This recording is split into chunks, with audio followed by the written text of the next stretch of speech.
Deep in the heart of the whispering woods, where golden sunlight dripped through the leaves like honey, and the river sang a soft, endless tune, lived a young badger named Benny. Benny had sleek, black and white fur, a twitching pink nose, and bright, curious eyes. But inside, he felt like a storm. Benny wanted to be brave. He wanted to run through the meadow without worrying about what lay ahead. He wanted to climb the tallest trees like the squirrels or splash in the river like the otters. But no matter how much he tried, his thoughts tangled like vines. What if I trip? What if I fall? What if someone laughs? Whenever Benny's fears grew too big, his paws felt heavy and his heart pounded, and a knot tightened in his belly, twisting and turning like a restless wind. One crisp morning, Benny wandered through the woods, ears twitching at every rustling leaf. He wished he could change. He wished he could be different. As he walked along, he heard something unusual. A sound unlike the chatter of birds or the rustling of leaves.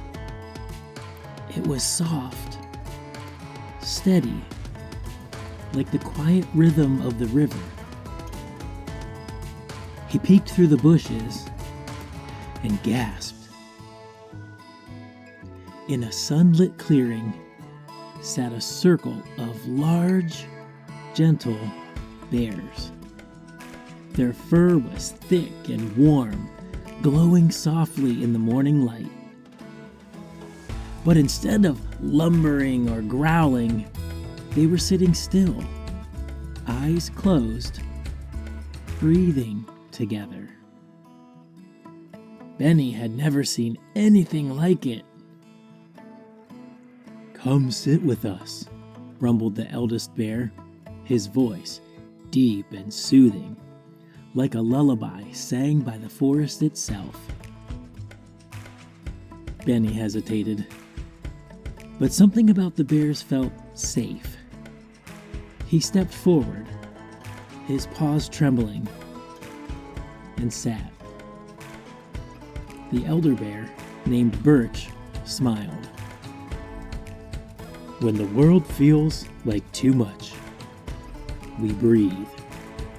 Would you like to try?" Benny's ears flicked forward.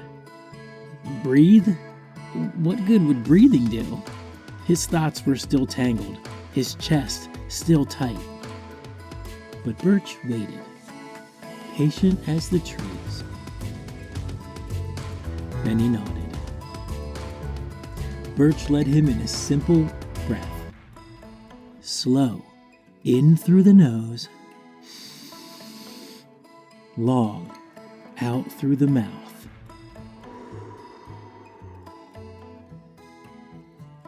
As Benny breathed, he felt the storm inside him slow. Day by day, the bears taught Benny their secrets. "Blow out the candles," Birch said, when Benny's chest felt tight. Benny imagined a row of golden birthday candles in front of him, and he blew them out, one by one. Slow, steady, soft. "Watch your thoughts like leaves on a river," murmured Willow, the gentlest bear. Benny closed his eyes and imagined his worries floating downstream. "Press your paws to your belly," rumbled Cedar, the tallest bear. Benny placed his paws on his belly and felt his breath, deep, full, steady.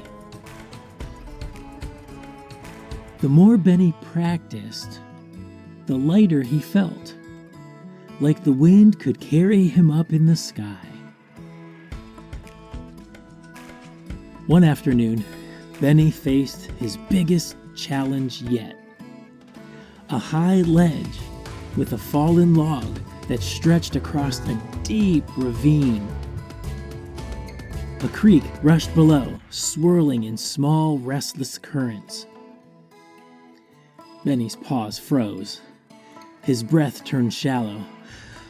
What if I slip? Benny's voice was barely a whisper. His claws gripped the dirt beneath him, and his tail tucked close to his body. Birch stepped forward. His big, warm eyes filled with kindness. "Fear only grows when you hold it too tightly," he said. "Let's breathe together." Benny stared at the log. His heart was racing too fast to move. But then he remembered the bears. He took a deep breath in and a long breath out. He imagined candles flickering before him, golden and steady. He blew them out, one by one. He imagined leaves drifting on the water below, each one carrying a worry away. He pressed his paws into his belly. Breathe in, breathe out. The breeze rustled his fur. Benny took a small step forward, then another. The log wobbled beneath him. He gasped. His paws almost pulled back. Almost. But instead of retreating, Benny breathed. Step by step, he kept going.